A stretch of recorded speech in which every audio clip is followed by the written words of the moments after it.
Bem-vindos ao programa Conexão Saúde. Eu sou o professor André Amaral e hoje eu tenho uma figura importantíssima no cenário da educação física.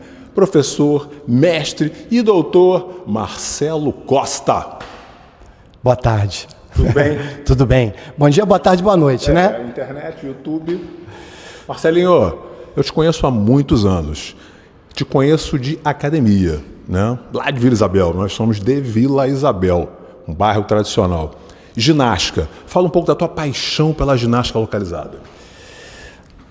André, olha só, a história do Marcelo com a educação física começa no esporte bem antes. Ainda garoto, Vila Isabel Clube, atleta de futsal. Futebol de salão antigo, né? E aí essa minha paixão pelo esporte, pelo futsal, pelo futebol de campo, né? Eu participei de treinamentos e equipes, não fui à frente porque na época nós priorizávamos o estudo, lembra? Nossos pais cobravam isso de nós. E aí ficava muito difícil eu me dedicar ao estudo e ao futebol de campo e ao futebol de salão. Como é que integrar isso tudo? Campo, salão, estudo, né? E numa família que vivia com dificuldades. Nós somos de um outro tempo que as coisas eram bem mais difíceis, né? E aí eu comecei e abandonei o futebol de campo, estava no Fluminense, Ricardo Gomes, Paulinho, Wagner, né? Eu saí de lá, continuei no futsal. Por que eu continuei no futsal? Porque eu já estava chegando próximo ao período de cursar a universidade. E aquela paixão de tornar o ex-atleta em um futuro profissional de educação física já batia no meu coração. E eu entendi que ali eu conseguia conciliar melhor pelos horários, né? Para você ter ideia, de treinava às vezes a tarde inteira, o horário da tarde toda, ou à noite, saía meia-noite lá, Laranjeiras lá, para pegar o 435, para voltar para casa. Chegar 1h da manhã e estar às 7 horas na escola estudando, fora as outras atividades todas. Então, isso acaba fazendo com que você faça escolhas. A vida o tempo inteiro são escolhas e consequências. E aí eu entendi, avançando um pouco mais na minha idade, ali jovem, que o futsal era onde eu tinha que estar. E foi realmente a melhor escolha. Eu entrei para a faculdade, para Castelo Branco, para fazer educação física, para sair treinador de futebol ou preparador físico. E como brinca a moçada, saí faixa preta de balé. O que é faixa preta de balé? É uma brincadeira para dizer que eu me apaixonei dentro da faculdade. Eu tive um grande mestre, que é um amigo e meu orientador até hoje, professor Jefferson Novaes. Um monstro, né? Sem comentários, né? Então, o Jefferson... Estagiário do Jefferson. Nós. Então, o Jefferson, ele falou, cara, você tem um talento enorme para ginástica e é aqui que eu vou te empurrar. Né? Continue no teu futsal, mas vamos abrir outra frente. E foi assim. E eu me apaixonei muito. Né? Eu fui assim, monitor dele na faculdade, depois fui estagiário na academia dele, depois fui professor na academia dele. Então eu tive o Jefferson como um grande orientador. E até hoje é um irmão mais velho, uma pessoa que está sempre do meu lado. Então a partir dali começou a despertar o Marcelo da ginástica. E já na faculdade eu dizia assim, pô, cara, eu gostei tanto disso, quando eu me formar, que eu estiver realmente no mercado mais sólido, mais experiente. Na época não havia conselho, né? A gente começava a trabalhar muito cedo. Mas quando eu estiver mais cascudo, eu vou escrever um livro sobre ginástica. E realmente eu transformei isso numa realidade, que foi aquele primeiro livro azul, que o pessoal brinca, né? É um best-seller, a Bíblia da ginástica. E a gente está atualizando, André. Pior que é. E a gente está atualizando, ano que vem a gente vai provavelmente relançar, porque agora tem outros focos que a gente vai conversar aqui. E aí, esse livro me levou para o Brasil e para o mundo, para a Europa, para dar curso. Né? A Mônica Tagliari brinca que é o cara do livro azul, Marcelo Costa. Né? Então, aquele livro azul realmente ele me impulsionou. E aí, óbvio, vieram oportunidades maravilhosas. Eu creio assim, que a ByFit foi o grande projeto que eu consegui desenvolver enquanto profissional, coordenador geral, coordenador técnico lá. ByFit na Tijuca. Na Tijuca, a primeira. Né? Não foi depois a rede que se transformou, não. A original. E depois, Amaral, não posso deixar de citar o convite que eu recebi para ser o coordenador geral, o coordenador técnico da Estação do Corpo. Antes dela fechar e tal. Então a gente fez na Lagoa, que era a Estação do Corpo, né? Então, essas talvez no segmento de academias foram assim o ápice. O top do mercado. E com o lançamento do livro vieram muitos convites para curso, como eu falei, aqui fora, aqui no Brasil os principais congressos, ENAF, lá em Poços de Caldas, IRSA, São Paulo, lá em Capão da Canoa, o da FIEP, né? O do Bata lá em Curitiba. tudo aquilo que você foi também, como professor, como colega de trabalho, e a gente tinha a oportunidade, né, de, além de estar se realizando profissionalmente, receber por isso, ainda estar do lado dos amigos, do Brasil inteiro. Trocar informações, que é o mais importante, que é o que eu vim fazer aqui, trocar informações. A gente está na Cândido Mendes. Sim. Né? Mas antes da Cândido Mendes, você passou por outras universidades. Fala um pouquinho sobre essas passagens. Eu comecei no ensino superior pela Estácio, né? Como professor, com uma disciplina com 2 tempos de horas-aula por semana. E eu fui crescendo, porque eu fui buscando mestrado, né? Gerando oportunidades. No meu mestrado, fiz o mestrado em educação primeiro. Eu fui estudar currículo, André, na formação profissional. E eu não imaginava as portas que iam me abrir a partir dessa minha decisão. Assim que eu terminei o primeiro mestrado em educação, defendendo um estudo sobre currículo, eu fui convidado para ser coordenador de curso. Os caras olharam para mim e falaram, pô, tem um cara aqui na casa, um cara se qualificando, especializando em formação profissional, vamos dar uma chance. E dali fui crescendo, né, de coordenador de campus, virei diretor do curso de Educação Física no Rio de Janeiro. Depois a Estácio foi expandindo, virou um projeto nacional. Eu virei o diretor nacional do curso de Educação Física, né, que eles chamavam de coordenador pedagógico nacional, mas a função era de dirigir realmente toda a escola de educação física no Brasil. Chegamos a ter, moçada, 22 unidades espalhadas pelo Brasil, né, com aulas presenciais mesmo, com tudo que você pode imaginar de infraestrutura, em 9 estados diferentes, com uma base de alunos de quase 12 mil alunos. Né? Então é realmente uma empresa dentro de uma outra empresa. Eu tinha cerca de 500 e poucos professores, né, embaixo da minha tutela. Então, nesse projeto eu aprendi muitas coisas, né? A Estácio realmente me trouxe bastante conhecimento. E até por observar talvez algumas características de liderança, de gestão, eles me convidaram para fazer o MBA institucional. Esse MBA me posicionou frente à direção da Estácio com um outro olhar. E aí eles me migraram da área de ensino e me chamaram para a área de operações. Então eu fui assumir direção de campus. Eu fui diretor do R9 e depois diretor do Axi, do nosso querido Axi. Exatamente. Então foi uma experiência assim fabulosa. Eu fui aprender coisas que não eram do meu universo da educação física, do universo da gestão, do parafuso, né, ao grande investimento de obras, às vezes, que tinham que fazer lá, de reformas, passando por vazamento de caixa d'água, falta do professor, aluno que se comportava de uma maneira não tão adequada. Então, isso tudo estava embaixo e foi, assim, uma oportunidade de aprendizado muito grande. Quando eu saí da Estácio, eu fui para a Uniswan.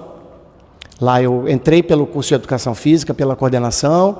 Com 6 meses já fui promovido a gerente, né, um dos gerentes de ensino, eram 3 gerentes, gerenciando uma área. Fui crescendo, fui gerenciando projetos pilotos lá, ENAD, né? O projeto também de controle de custos, né? Na área docente, né? O custo docente, para otimizar o trabalho do professor. Não é nem cortar, não. As pessoas falam às vezes em controle de custos, André, como se fosse só corte. Não, é otimização. Às vezes o professor tinha uma jornada já consagrada e pouco aproveitada para a instituição. E isso gerou um trabalho assim fabuloso lá. Ao sair da Uniswan, eu estava cursando meu doutorado em Coimbra, o meu primeiro doutorado, e eu fui para um estágio na Espanha por Coimbra, a Bolsa Erasmus, que eles chamam, um grande projeto em toda a Europa. Fiquei 2 meses e meio na Espanha, né, pelo doutorado de Coimbra, e quando eu cheguei no Brasil, eu cheguei no dia 15 de março de 2020, e no dia 16 fechou tudo, pandemia. Então eu tive que dar um tempo lá no doutorado, né, e eu não podia esperar, E aí surgiu a oportunidade, eu vi um novo processo seletivo para o UFRJ, para o doutorado de lá. Já tinha feito para professor substituto e tinha passado, eu fiz para o doutorado, fui aprovado, já cursei o doutorado todo. Estou na fase de defesa de tese, né? Estou terminando a tese. Quem é meu orientador? Jefferson Novaes. Não podia ser outro, né? Ginástica e toda a nossa história, né? Toda a nossa história. E aí, até o final do ano, a gente defende. E dentro dessa perspectiva, eu segurei Coimbra, está lá, todas as disciplinas cumpridas, já finalizadas. Eu estava já no projeto de tese também, que é experimental lá, eu preciso estar lá no laboratório para fazer o levantamento de dados que eu preciso. E a gente vai dando sequência, né, André? E aí, nesse contexto todo, eu tinha passado já para a UFRJ como professor substituto, já cumpri meu contrato lá e não renovei, né, não fiz novo processo, porque eu tenho que priorizar o meu doutorado agora, finalizar ele. E aí veio o convite da Cândido Mendes, né, a princípio como consultor, para estruturar a área de saúde, toda a área de saúde. Envolvendo educação física, fisioterapia, biomedicina, nutrição e 2 cursos de graduação tecnológica, gestão hospitalar, estética e cosmética. Nós estamos aqui no 6º andar. Eu dei uma olhada aqui rápida, né, no que está sendo montado aqui no 6º andar da Cândido Mendes, aqui na Rua da Assembleia 10. É um espetáculo. Você que está vendo essa matéria aqui, é sensacional o que esse cara aqui está implementando. Fala um pouquinho dessas salas sensacionais que eu acabei de assistir aqui. Então, isso é fruto... Estamos em um laboratório, né? Um deles. Um deles, né? Nós já temos aqui 1, 2, 3, 4 e o 5º lá. Agora você entrou lá quando chegou, viu os recursos que chegaram, nós estamos arrumando. Já tem 5 laboratórios prontos, tem mais o anatômico, a nutrição, mais um de biomedicina para a gente finalizar. Então tem mais 3, serão 8 laboratórios no 6º andar desse prédio aqui. Quem passa vai ver a dimensão. O andar inteiro, o 6º andar, são os laboratórios da Escola de Saúde da Universidade Cândido Mendes. Impressiona. A gente trabalha como uma escola, André. Isso é uma escola de saúde. Dentro da escola de saúde você faz o seu curso de educação física, biomedicina, aquilo que você escolher que é o seu sonho. Mas quando a gente fala numa escola de saúde, tem um espírito de um instituto de saúde. Então aqui as coisas são feitas de forma cooperativa, compartilhada, porque a gente só produz conhecimento sólido, significativo, quando ele ocorre de forma cooperativa. Então a escola tem um espírito de escola com os seus diversos cursos. Então o meu aluno ele entra para a escola de saúde e ele vai cursar o curso tal. Amanhã ele pode terminar um e vir para outro curso, fazer uma 2ª graduação da nossa escola de saúde.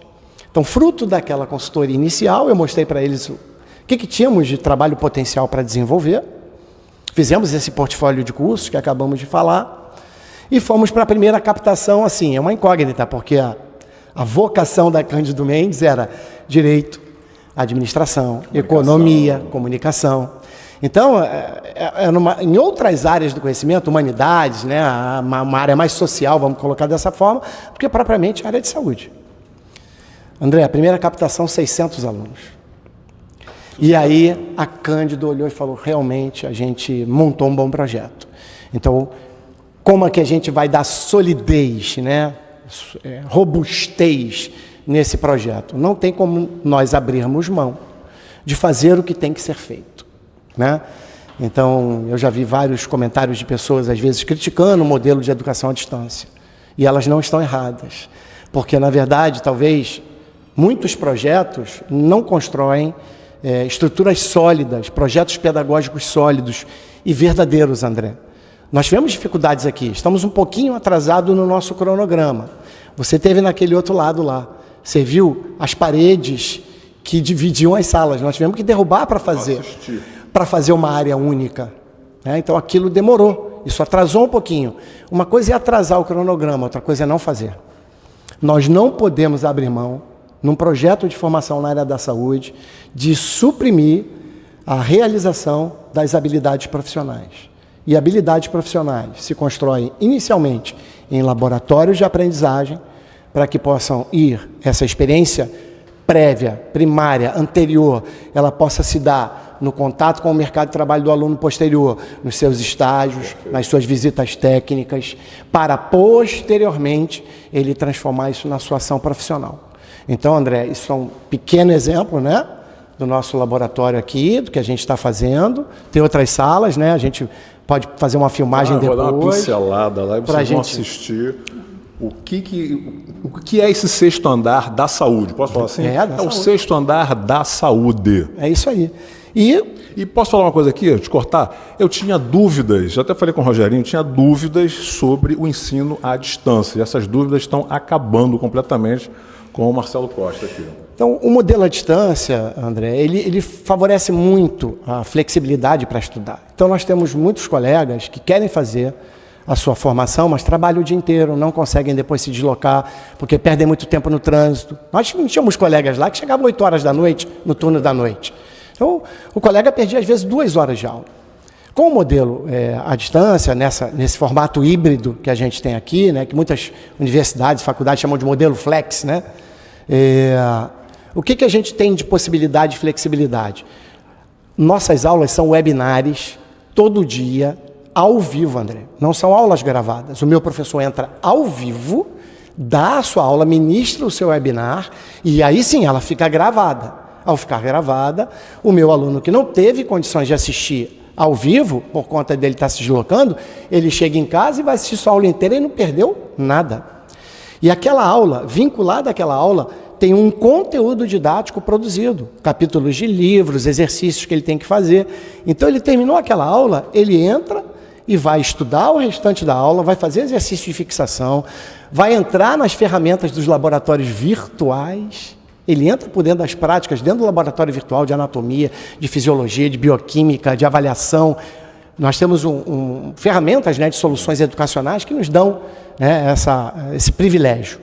E aí ele está estudando dessa maneira e a gente consolida isso tudo através das práticas, das habilidades profissionais nos laboratórios, que são aulas presenciais.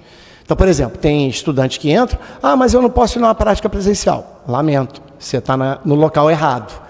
Porque aqui a prática ela vai valer nota de desempenho. André, eu não posso jogar um profissional no mercado que não passou por essa experiência. Você imagina depois, né, posso trazer vários exemplos, mas você ter contato com um profissional de educação física que não teve contato com a prática, um contato com um fisioterapeuta que não teve e que vai fazer um protocolo de reabilitação sem nunca ter experimentado aquilo. Né? Então, é algo assim que tem que ser tratado com muita responsabilidade. E para além da responsabilidade, a gente trata com carinho. A gente quer isso aqui como a alma viva dos cursos e os estudantes experimentando verdadeiramente a sua prática. Mão na massa, né? Mão na massa, irmão. Ninguém consegue se transformar em alguém sem a experiência, sem a vivência. E esse é o primeiro passo, André. Então, o nosso aluno vai vir para cá, até nessa questão da logística, da vida dele, o que a gente faz? As práticas daquele mês, daquelas disciplinas que ele tem conteúdo prático, carga horária prática, a gente concentra para ele vir num dia só, aos sábados. Então ele chega aqui às 9 horas da manhã e sai às 5 horas da tarde.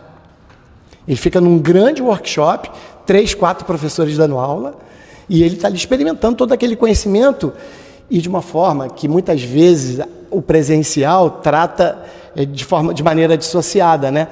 Tem a disciplina de futebol, de treinamento. Quando ele vem para a prática aqui, ele vê isso tudo de forma multi e interdisciplinar. Então isso traz um avanço na discussão do conhecimento assim absurdamente grande. Não, a gama de conhecimento se torna muito maior. Muito, muito, irmão. E a gente tem um projeto muito sério aqui, de verdade, cara. A gente tem um projeto onde a gente entende o seguinte: a Cândido é uma instituição centenária, 121 anos, alguma coisa desse tipo, 121 ou 122, não me lembro agora exatamente. É uma instituição centenária, tradicionalíssima. Então, hoje a gente vive o mundo da inovação. E aqui nós estamos tratando de saúde. Então, sempre que eu me comunico aqui, eu digo para eles: vocês vão encontrar na Escola de Saúde da Cândido Mendes tradição, porque é uma instituição centenária muito séria. Inovação, porque nós estamos buscando sempre o que de tecnologia nova tem, de recursos novos, de conhecimentos novos. Do que há de melhor no mercado. Para você. Excelência a gente está buscando, perseguindo. E, além disso tudo, nós estamos falando de saúde. Então, isso é embalado pela humanização. Perfeito. E é um traço de característica que eu tenho, você me conhece há muitos anos. O meu celular é o meu celular pessoal. Os meus 2.000 alunos da Escola de Saúde, hoje no 4º período, têm acesso ao meu número celular. Tem contato direto com eu só peço para eles não me ligarem, porque estou aqui, daqui a pouco estou numa reunião, estou recebendo fornecedores, estou conversando com empresas parceiras, então tem uma rotina diária muito intensa. A gente está para marcar isso já há algum tempo, né? E dentro dessa perspectiva eu digo para eles assim: olha, manda uma mensagem de WhatsApp, você não vai ficar na pista, eu vou te responder. E eu respondo às vezes 1h30 da manhã. Eu não durmo cedo. Eu acordo cedo, mas eu durmo tarde. Então eles ficam até surpresos. Nossa, professor, essa hora trabalhando. E aquilo para mim é um prazer. Porque, André, se eu te dou o meu número de telefone, se eu permito isso, como é que eu não vou te dar devolutiva? Como é que eu vou me comportar de uma forma diferente? Eu não posso. Então eu sou o gestor daqui, eu atendo aluno e atendo candidato. Aquele que quer entrar para a escola. Eu já atendi mãe. Meu filho, é isso mesmo que está dizendo na propaganda? A senhora pode mandar aqui para mim, que eu vou cuidar direitinho, a senhora tem meu número, fale comigo sempre que precisar. E o mais importante, eu estou aqui diante desse personagem aqui e eu estou vendo um profissional de educação física, um profissional de saúde falando com emoção, com vontade, com dedicação. O cara que está me mostrando aqui, tudo aqui, ó, minuciosamente. Marcelo, parabéns. Você é um cara merecedor, você é um cara guerreiro, trabalhador. Somos. Né? Somos. E eu espero que a Cândido Mendes tenha um grande sucesso nessa sua empreitada, nessa sua gestão, nesse super espaço de sexto andar aqui, sensacional, que a gente vai dar uma filmadinha aqui. Rede social, o pessoal te procurar lá. Instagram, Isso. Prof. Marcelo Costa, tudo junto. Facebook, Marcelo Costa, você coloca lá. Né? Celular, se você quiser, 21 998 00 9545. Né? E, André, recebo, agradeço e te digo o seguinte, estamos lançando os cursos presenciais. Ótimo. Mais uma novidade. Ó. Então, Mais uma novidade. Estamos lançando os cursos presenciais e lá para outubro a gente vai entrar com o portfólio da pós-graduação. Legal. Estamos Perfeito. avançando. Marcelo Costa, professor, mestre e doutor em educação física, o cara que sabe tudo e algo mais. Segundo o Rogerinho Vilela, se não o melhor profissional do segmento da educação física. Obrigado, irmão, pela essa maravilhosa entrevista aqui. Tamo junto. Demorou um pouquinho, mas nós conseguimos. É um momento. Tamo junto, tá? Moçada, sejam sempre muito bem-vindos. Um beijo no coração de vocês. Valeu.